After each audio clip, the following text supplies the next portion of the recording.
Hello and welcome to another whiskey review. One of these days I'm going to surprise you and it's going to be something other than a whiskey review, maybe.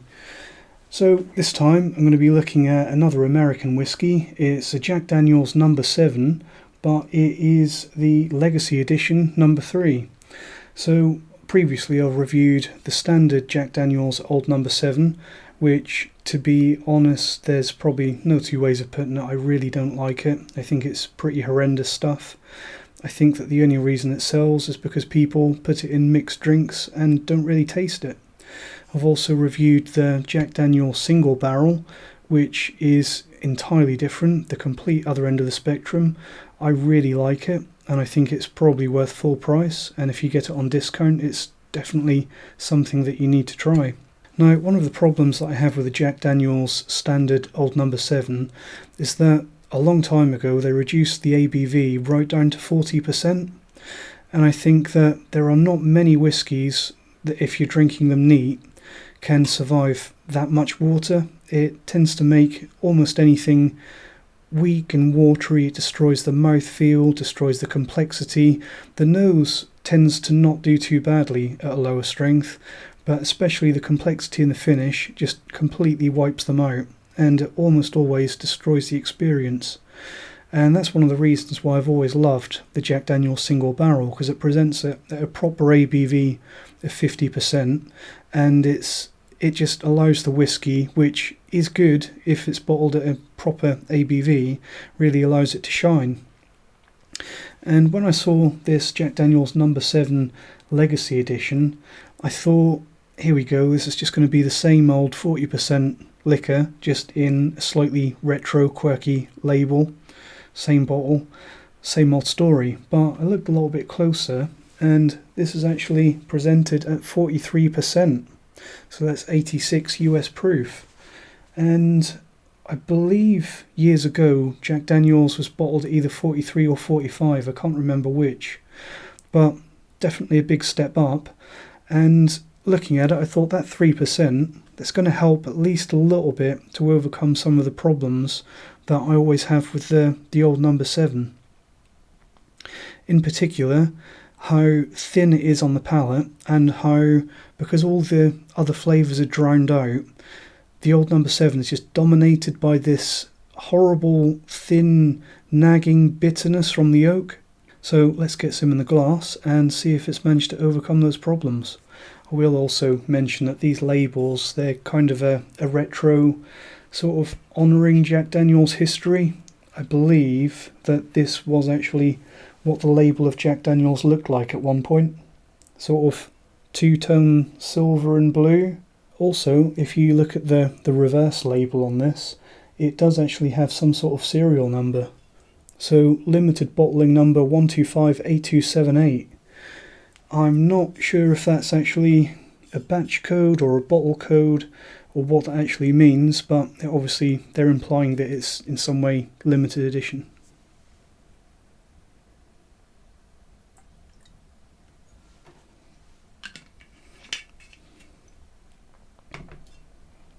Let's see how it noses.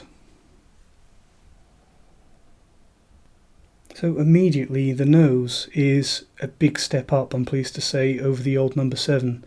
I'm getting, it's much more full, getting lots of perfumed woody notes and a little bit of pencil shaving woodiness, but it's much better than the 40% offering. Plenty of nuttiness as well, lots of peanut brittle. A little bit of hazelnut and roasted chestnut. Also getting a nice little touch of edgy character on the nose of this one. In particular, I'm getting some black pepper notes and a little hint of mint.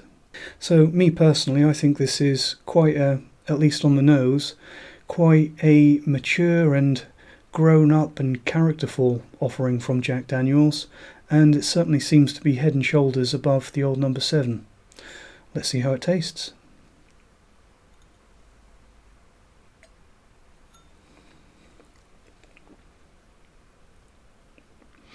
that is phenomenal. How much difference you can get from an extra 3% ABV. Whereas with the Jack Daniel's Old No. 7, it's just thin, extractive oak, bitter, tannic, watery, just horrible. But this, an extra 3%, it's full, and you've got creamy vanilla and caramel, more of those nutty notes, peanuts and hazelnuts in particular. There is also still a little bit of spiritiness and a little bit of nagging bitterness from the oak, but the full sweet caramelly notes, caramel, vanilla, it's enough to balance that out. And under those circumstances, when you've got those other flavours to back up the bitterness actually becomes a good thing. It just becomes another element of the character of this whiskey rather than dominating and drowning out the experience. There's also some really nice sweet wood spices to the palate of this one. There's just all of these elements that are kind of there in the Old No. 7, which are all a detriment to that 40% whiskey. In this one, they just add to the experience. As for the finish, it's still a tiny little bit thin, especially if you compared this to the Jack Daniel's single barrel. It must be said that it is slightly thinner and with a slightly worse mouthfeel than the 50% bottling, but it's by no means anywhere near as bad as the 40% Old No. 7. There's lots of nutty caramel notes on the finish, and to be fair, it goes on for quite a long while. As for a grade, I'm going to give this one a solid B. So I'm definitely not saying that it's as good as the Jack Daniel's single barrel, but here in the UK, I think this is probably a special Christmas time offer. I got a 700ml bottle of this for £20, so that's even £5 cheaper than the single barrel when it's on a heavy discount, and it's probably about the same price as the Old No. 7. And when you put it into that perspective, there's no way that I'm ever going to buy another bottle of the 40% Black Label Jack Daniel's. And if it's a choice between this and the Jack Daniel's single barrel, even with a smaller difference as £5, I'd probably be inclined to buy this, because it's good enough to make it an enjoyable bourbon or American whiskey, Tennessee whiskey, and I don't think that it's that far behind the Jack Daniel's single barrel. I do wonder, especially with them putting the limited bottling number on the back, I do wonder how much of the improvement that I'm seeing in this compared to the standard bottling is down to the extra 3%, and how much it's down to the people at Jack Daniel's curating and handpicking the casks to try and make this a little bit better. I suspect that it may be a combination of the two, but what I will say is that if you see this in the supermarkets, don't be fooled into thinking that it's just the same as any other Jack Daniel's, because it's absolutely not. And if you are a reformed Jack Daniel's drinker that used to enjoy the Old No. 7, I'd really recommend that you give this one a go, because in my opinion, it's a really nice little Tennessee whiskey.